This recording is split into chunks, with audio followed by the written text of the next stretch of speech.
L'un est un monstre millénaire, possédant 4 bras et une bouche sur le ventre, ayant un regard perçant avec ses 1000 yeux. L'autre est un homme aux cheveux sombres et maître dans le maniement des dagues et de la nécromancie. D'un côté, nous avons un fléau millénaire considéré comme une catastrophe naturelle. Soufflant tout sur son passage, il représente la terreur incarnée. Il inspire l'admiration pour les puissants et le désespoir pour les plus faibles. Voici Ryomen Sukuna, l'exorciste le plus puissant de Jujutsu Kaisen. De l'autre côté, nous avons le monarque des ombres, qui traîne la mort dans son ombre tel un vent glacial. Il est une ombre rassurante pour les faibles et un voile ténébreux fauchant la vie pour les plus forts. Il est le chasseur Song, qui gagnera entre les deux piliers de puissance de leur univers, le puissant monarque ou l'inégalé roi des fléaux. Dans cette vidéo, je vais résumer les capacités de ces deux monstres, puis restez bien jusqu'à la fin, je partagerai une simulation de combat de ce qui pourrait se passer si ces deux guerriers se rencontrer. 1. Capacité de Sukuna. Tout le monde est d'accord pour dire que Ryomen Sukuna est le plus puissant exorciste de Jujutsu Kaisen. Il est le guerrier inégalé autrefois humain.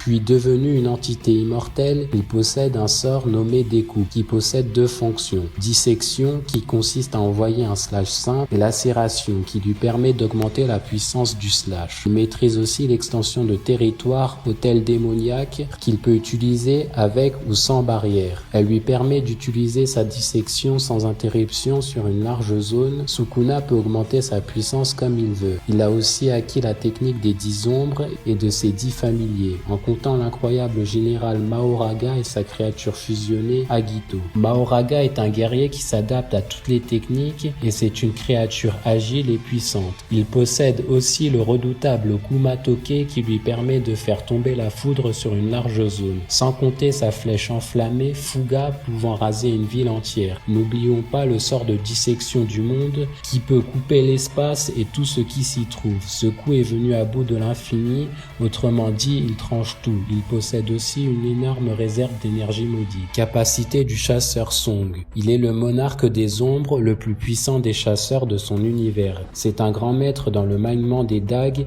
et possède une vitesse et une puissance physique hors normes. Il a aussi une capacité de télékinésie, autorité du souverain, qui lui permet d'attirer et de repousser tout ce qui l'entoure. N'oublions pas son plus grand atout, l'armée de l'ombre, qui possède toutes sortes de créatures. Géants, fourmis, dragons, ours, chevaliers, tout ce que l'on peut trouver dans un donjon. Ces 100 000 ombres prêtes à surgir de n'importe où, elles ont la capacité de se régénérer tant que le chasseur Song possède du mana. Il reste aussi les généraux de l'armée de l'ombre. Les voici. Igris, un chevalier puissant et agile possédant une grande lame foudroyante. Acier, un guerrier ayant une puissante hache et une force herculéenne. Défense, un haut orc capable de protéger grâce à un énorme bouclier et possède une puissante magie de flamme qu'il peut amplifier grâce à une pierre runique. Beru, la fourmi vaincue sur l'île de Jeju, une redoutable fourmi guerrière capable de porter des coups de griffe extrêmement rapides. Bélion, un puissant paladin possédant une épée capable de s'étirer dans tous les sens. On peut ajouter sa capacité de furtivité qui lui permet de cacher sa présence, sans oublier l'armure astrale du monarque qui permet à Jinwoo de se protéger et d'augmenter sa puissance. Il peut même créer des lances de l'ombre et peut les projeter rapidement. Je vais maintenant simuler un combat que j'ai imaginé entre ces deux monstres. Je prendrai des faits d'armes des deux univers pour ce combat.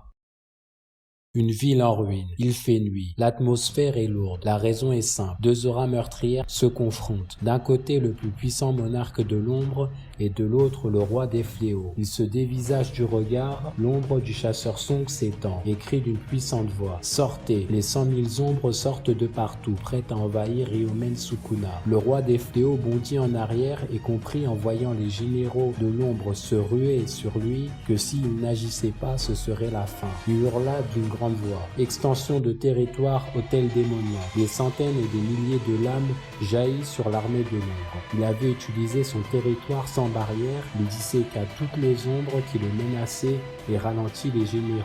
Igris, avec la lame foudroyante du roi Baran, déchire toutes les lames. Défense les carbonise avec son hymne de flamme et Beru n'eut aucun problème à les éviter avec sa vitesse incroyable. Sukuna utilise Varja et une nuée d'éclairs tombe sur les généraux. Igris les stoppe avec la foudre de Baran, Défense utilise Hymne des Flammes de nouveau, mais Sukuna riposte avec Fuga sa boule de feu, puis évite le périmètre de l'attaque. Beru surgit des cieux prête à trancher Sukuna, mais fut stoppé net par un coup surpuissant d'Agito. Sukuna, avec sa grande réactivité, finit de réciter l'enchantement. Les généraux se ruent sur lui pour en finir, mais il avait déjà terminé l'incantation et lance Dimension Slash. Tous les généraux furent balayés. Sukuna comprit rapidement qu'il devait se débarrasser de l'invocateur des ombres. À ce moment-là, le chasseur Sung Jinwoo se rapproche de Sukuna sans qu'il s'en aperçoive. Grâce à furtivité, il utilise la compétence frappe chirurgicale.